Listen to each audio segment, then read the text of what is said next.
基督山伯爵的复仇终于迎来了结局。随着唐格拉尔与费尔南的关系破裂，两人彻底撕破脸面。这次，基督山伯爵的所有复仇铺垫已经全部完成，现在他只需将费尔南的发家史隐晦地告诉唐格拉尔，唐格拉尔自会不顾一切地将他绊倒，因为两人都有一份不可告人的秘密。如今关系破裂，他必须先下手为强。果然不久后，唐格拉尔就收到一份重磅炸弹。阿里帕夏军官被杀的真正原因，竟是因贴身守卫的叛变，而那位守卫正是费尔南。他在将阿里帕夏杀害后，不仅卷走了所有钱财，还将他的女儿卖到苏丹。唐格拉尔立马将这个消息交给了报社，报社迅速排版印刷，瞬间就在巴黎引起一阵轰动。与此同时，海蒂在看到这份报纸后欣喜若狂，而伯爵却平静地表示，这才刚刚开始，等明天费尔南正式回应这些质疑时，才是他们彻底亮出底牌的时刻。与此同时，阿贝尔与泰斯都看到了这份报道，但他们却无能为力，因为此时报社已经证实了这些消息的真实性，并且费尔南已经被传唤到参议院接受调查。而到了第二天，伯爵这边也准备就绪，他交给海蒂2份收据，一份是苏丹那边给费尔南的，另一份是费尔南给苏丹的。这2份收据将会彻底坐实费尔南的罪名。接着伯爵便以旁听的身份来到现场，而此次事关重大，由国王亲自召集，当面对费尔南进行审判。可即便如此，费尔南依旧嘴硬，信誓旦旦地称这一切都是有人恶意编造。然而有同僚质疑费尔南1822年从阿尔及尔回到巴黎后，突然变得极为富有，这该如何解释？费尔南一听急忙拉上唐格拉尔，称自己的钱都是通过股票交易发家的。害怕被咬出的唐格拉尔只能作证。而就在众人对他毫无办法时，一位证人突然被带到庭上，他正是阿里帕夏的女儿海蒂。费尔南瞬间慌了神。当审判长问起海蒂是否认识费尔南时，海蒂表示自己化成灰也认得，因为他是父亲的贴身侍卫。可在1822年那晚的大屠杀里，作为贴身侍卫的他却消失不见，直到第二天才现身，又逼死了自己母亲，还将自己卖到了苏丹。此言一出，现场一片哗然。见费尔南依旧在垂死挣扎，海蒂当即亮出了那2份来自苏丹的收据。而面对着铁证如山的收据，费尔南不得不承认了自己的签名。这次，费尔南被赶出检察院，而接下来，国王也会亲自找他谈话。阿贝尔问他这一切到底是否都是真的，可费尔南却愤怒地指责他，都是因为他将伯爵带进了自己的生活，还让他去除掉伯爵。阿贝尔怒不可遏，当晚便在歌剧院堵到伯爵，并当众向伯爵发起了决斗。而伯爵本顾及他母亲的面子，想要拒绝，谁料阿贝尔竟直接用手套扇在了伯爵的脸上。见此一幕，众人被惊得鸦雀无声，身后的雅各波和强盗首领万帕瞬间变脸，但伯爵却制止了他们，只是弯腰捡起手套，面无表情接受挑战，并将决斗时间定在第二天清晨。而泰斯得知此事后，连夜找到伯爵道歉，祈求他能放过自己的儿子。可伯爵却无法做到，因为在剧院的那一巴掌已经将伯爵架到了火上，所以最终的结果只有一个，不是阿贝尔死，就是伯爵亡。闻言，泰斯只好打出感情牌，说即便为了自己，也不能放过阿尔贝吗？伯爵微微一愣，随即便质问泰斯，知道自己为什么会坐牢吗？看着泰斯一脸疑惑的样子，伯爵直接将举报信摆在他的脸前。泰斯在看完后也终于明白了真相，他不再央求伯爵能放弃复仇，只求他能放过阿贝尔。伯爵没有回答，而是突然问他是从什么时候认出的自己。泰斯回答道，他从见到伯爵的第一眼就已经听出了他的声音。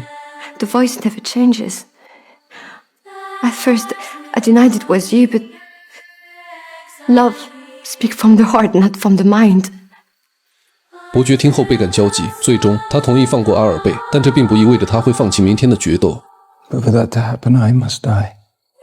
而第二天一早，随着双方人员就位，伯爵与阿贝尔的决斗正式开始。但在开始前，阿贝尔却率先道歉，因为他从母亲口中得知了真相，才明白伯爵对父亲的复仇天经地义，所以自愿放弃决斗。就这样，阿贝尔失魂落魄地回到了家里。父亲费尔南还以为伯爵已死，谁料阿贝尔却说自己对他失望至极，以后都不会理他。费尔南一头雾水，拿出宝剑便冲到伯爵家里，气势汹汹地要向他决一死战。但伯爵却不慌不忙，在狠狠羞辱他一番后，由于无意识地讲出了自己的身份。费尔南瞪大双眼，满脸的不可置信。可直到伯爵将举报信拿出来时，他才终于认命，灰溜溜地离开了。而当他回到家后，妻子和儿子都已经收拾好了行李，费尔南彻底失去了一切。最终，他举起手枪，结束了自己罪恶的一生。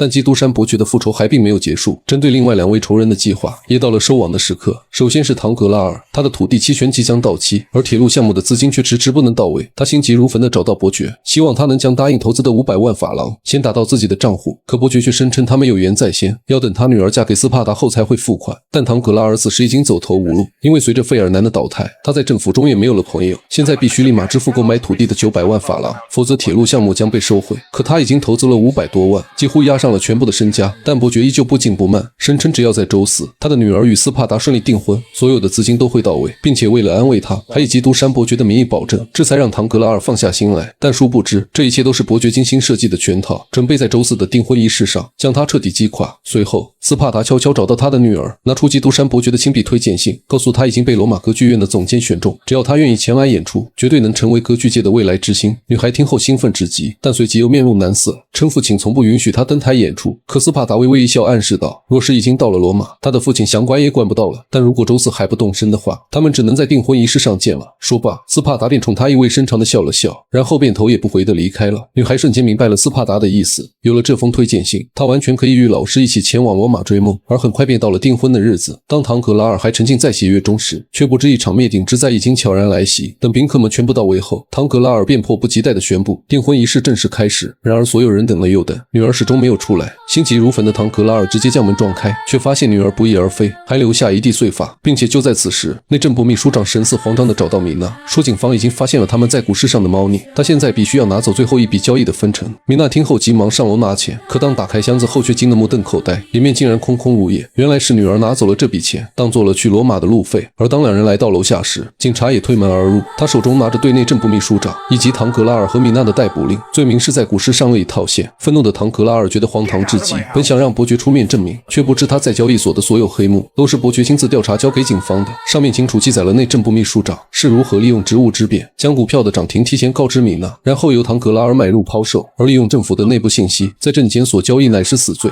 所以三人被当场逮捕。看着这一幕，伯爵如释重负，接下来他的仇人只剩维勒福了，而对付他只需在审判那位男孩的现场将接生婆当作目击证人传唤即可。所以当维勒福看到接生婆的瞬间，顿时大惊失色。接生婆缓缓开口，称自己在16年前亲手接生了男孩，而孩子的亲生父亲就是维勒福。此言一出，现场一片哗然。维勒福听后愤怒不已，说之前接生婆就以此事勒索过他，这是严重的诽谤。但审判长却制止了他，让接生婆继续讲出孩子出生后的事情。而据接生婆回忆道，当年维勒福在给他付了钱后，便将他赶了出去，还威胁他不要告诉任何人。他当时就感觉不对，于是偷偷在树后看着维勒福将一个箱子埋进地下，等他挖出来时，才发现里面竟藏着一个活着的婴儿，而他便是如今的男孩。听到这，维勒福这才意识到自己要审判的人竟是自己的亲生儿子，更想不到自己与亲生儿子竟会以这般残忍又讽刺的方式相认。最终维尔福身败名裂，面对审判长的判决，他坦然接受，并默默地退出了法院，而等待他的将是最严厉的死刑。这次基督山伯爵的复仇之路正式结束，而天下也没有不散的宴席。对于卡德鲁斯，伯爵不仅给了他一整袋的钻石，还帮他在巴黎的闹市区开了一家生蚝店，继续从事他的本行工作。而在临走前，卡德鲁斯问他是否已经赎罪。 Have I redeemed myself?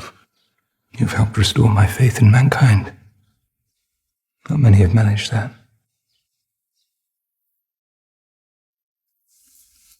Write to me. I hope when this is all over, you find peace, Edmund. As do I. 而至于雅各伯与他的表弟，伯爵诚挚地感谢他们两人在这段时间的鼎力相助，现在可以回家了，而自己每年都会给他们寄一大笔钱，并且还有巴黎的所有产业全部交由雅各伯处理，无论是变卖还是经营，他都不再需要了。他要去旅行一段时间，去追寻内心被禁锢了14年的宁静。 Oh, when you send the money, send a little letter with it. Let me know what you're up to. When I get home, I'm going to learn how to read and write. I will.